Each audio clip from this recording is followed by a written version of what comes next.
ಎಲ್ರಿಗೂ ನಮಸ್ಕಾರ. ಭಾಳ ಖುಷಿ ಆಗ್ತಾ ಇದೆ. ಭಗೀರಥ ಸಿನಿಮಾ ಈಗ ಕಂಪ್ಲೀಟ್ ಆಗಿದೆ.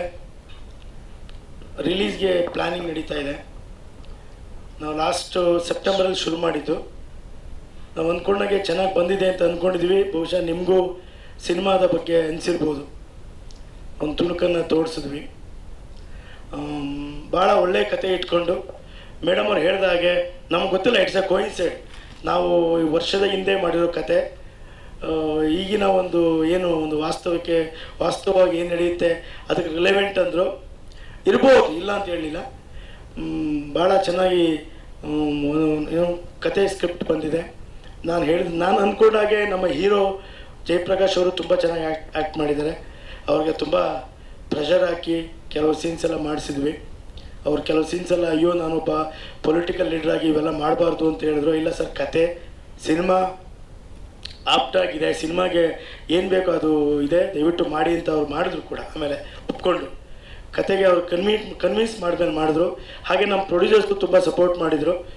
ಡೇ ಆ್ಯಂಡ್ ನೈಟ್ ಬುಕ್ ಮಾಡಿ ಬೇಗ ಮುಗಿಸಿದ್ವಿ ಸಿನಿಮಾ ಅಂತ ಒಂದು ಸಿನಿಮಾ ಮಾಡಿದ್ದೆ 2006.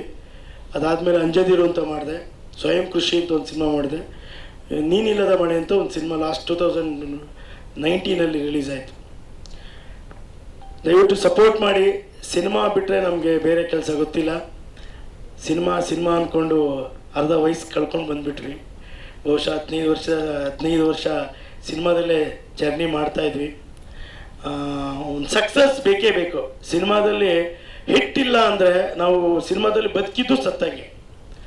ಸಕ್ಸಸ್ಗೋಸ್ಕರ ಹೋರಾಟ ಮಾಡ್ತಾನೇ ಇರ್ತೀವಿ. Every day every moment. ನಮ್ಮ ಎಡಿಟರ್ ಬಂದಿದ್ದಾರ ಅನ್ನೋ ಗೊತ್ತಿಲ್ಲ. ಅವ್ರಿಗೆ ಈ ಟ್ರೀಸರ್ ನನಗೆ ಕಳಿಸಿದಾಗ ಒಂದು 15 ಸರಿ ಕರೆಕ್ಷನ್ ಕೇಳಿರ್ಬೋದು ನಾನು. ಅಂದರೆ ಇದು ಅಲ್ಟಿಮೇಟ್ ಸಿನಿಮಾ ಗೆದ್ದರೂ ಡೈರೆಕ್ಟ್ರೇ ಕಾರಣ ಆಗ್ತಾನೆ, ಸೋತರೂ ಅವನೇ ಆಗ್ತಾನೆ.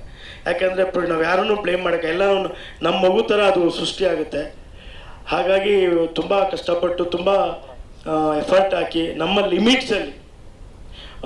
ಆಮೇಲೆ ಯಾರೋ ಹೇಳ್ತಾಯಿದ್ರು ನಮ್ಮ ಇವರು ಕಾರ್ತಿಕ್ ಅವರು, ಏನಿದು ಟೀಸರ ಟ್ರೈಲರ ಸರ್ ಅಂತ ಕೇಳಿದ್ರು. ಇಲ್ಲ ಸರ್, ಇದು ಟೀಸರು. ಯಾಕೆ ಅಂದರೆ ನಾವು ಒಂದು ಟೀಮ್ ಕಟ್ಕೊಂಡು ಬಂದಾಗ ನಮ್ಮಲ್ಲಿ ಏನಿದೆ ಅಂತ ಅಟ್ಲೀಸ್ಟ್ ಸ್ವಲ್ಪನಾದರೂ ತೋರಿಸ್ಬೇಕು. ಒಬ್ಬ ಬಿಗ್ ಸ್ಟಾರ್ ಇದ್ದರೆ ಏನೂ ಎಫರ್ಟ್ ಬೇಕಾಗಲ್ಲ, ಏನೋ ಒಂದು ಅವ್ರು ಬಂದರೆ ಸಾಕು ಅನ್ನೋ ಥರ ಇರುತ್ತೆ ಸಿಚುವೇಶನ್. ಹಾಗಾಗಿ ನಾವು ಇದನ್ನು ಟೀಸರ್ ಅಂತಲೇ ಹೇಳೋಕ್ಕೆ ಇಷ್ಟಪಡ್ತೀನಿ. ಇನ್ನೂ ತುಂಬ ವಿಷಯಗಳು ಇಟ್ಕೊಂಡಿದ್ದೀವಿ ಸಿನಿಮಾದಲ್ಲಿ. ನಾವು ನಮ್ಮ ಪ್ರೊಡ್ಯೂಸರ್ಸ್ ಹೇಳ್ತಾರೆ ಮೋಸ್ಟ್ಲಿ ನೆಕ್ಸ್ಟ್ ಮಂತು ರಿಲೀಸ್ ಮಾಡೋ ಪ್ಲ್ಯಾನ್ ಮಾಡ್ತಾಯಿದ್ವಿ. ದಯವಿಟ್ಟು ನೀವೆಲ್ಲ ನಮಗೆ ಸಪೋರ್ಟ್ ಮಾಡಿ ಒಂದು ಒಳ್ಳೆಯ ನಿಮ್ಮ ಬರವಣಿಗೆ ಮುಖಾಂತರ ನಮಗೆ ಒಂದು ಒಳ್ಳೆ ಟಿಪ್ಸ್ ಸಿಕ್ಕಿದ್ರೆ ಖಂಡಿತ ನಾವು ಮಾಡಿದ್ದ ಕೆಲಸಕ್ಕೆ ಸಾರ್ಥಕ ಆಗುತ್ತೆ ಅಂತ ಹೇಳ್ತೀನಿ. ಮತ್ತೊಮ್ಮೆ ಎಲ್ಲರಿಗೂ ವಂದನೆಗಳು. ನಮ್ಮ ಒಂದು ಈ ಕಾರ್ಯಕ್ರಮಕ್ಕೆ ಬಂದು ಸಪೋರ್ಟ್ ಮಾಡ್ತಿದ್ದಾರೆ. ಹಾಗಾಗಿ ನಮ್ಮ ಎಮ್ ಎನ್ ಸರ್ ನಮಗೆ ತುಂಬ ಫ್ರೆಂಡ್ ಥರ. ಯಾವಾಗಲೂ ಏನಾದ್ರು ಹುಡಿ ಬರ್ತೀಯಾ ಚೇಂಬರ್ಗೆ ಅಂತ ಬೈತಾ ಇರ್ತಾರೆ ನನಗೆ. ಅವ್ರು ಹೇಳಿದಾಗ ಬರ್ತೀನಿ ಹೋಗೋಣ ನಾನು ಅಂತ ಹೇಳಿದ್ರು. ಖಂಡಿತ ನಮ್ಮ ಹೀರೋಗಿಂತ ಮುಂಚೆನೇ ಬಂದರು. ಖುಷಿ ಆಯಿತು. ಥ್ಯಾಂಕ್ ಯು ಸರ್, ನೀವು ಬಂದು. ಇನ್ನೊಂದು ಎಮ್ ಎನ್ ಸರ್ ಬಗ್ಗೆ ಈ ಮಾತು ಹೇಳಬೇಕು. ನಾನು ಯಾವಾಗಲೂ ಅವ್ರು ಹೇಳ್ತಾ ಇದ್ದೆ, ನೀವು ಚೇಂಬರ್ ಪ್ರೆಸಿಡೆಂಟ್ ಆದಾಗ ಒಂದು ರೆವಲ್ಯೂಷನರಿ ಏನಾದ್ರು ಮಾಡ್ತಾ ಇದ್ದೀರಾ ಸರ್ ಅಂತ ಹೇಳ್ತಾ ಇದ್ದೆ. ಅದು ಖಂಡಿತ ಮಾಡ್ತಾ ಇದ್ದಾರೆ. ತುಂಬ ಥ್ಯಾಂಕ್ಸ್ ಸರ್ ಬಂದಿದ್ದಕ್ಕೆ. ತಮ್ಮೆಲ್ಲರಿಗೂ ಮತ್ತೊಮ್ಮೆ ವಂದನೆಗಳು ಹೇಳ್ತಾ ನನ್ನ ಮಾತು ಮುಗಿಸ್ತೀನಿ. ಹೌದು sir, NM sir. Sorry, okay, ಇರಲಿ sir. Thank you sir, thank you very much.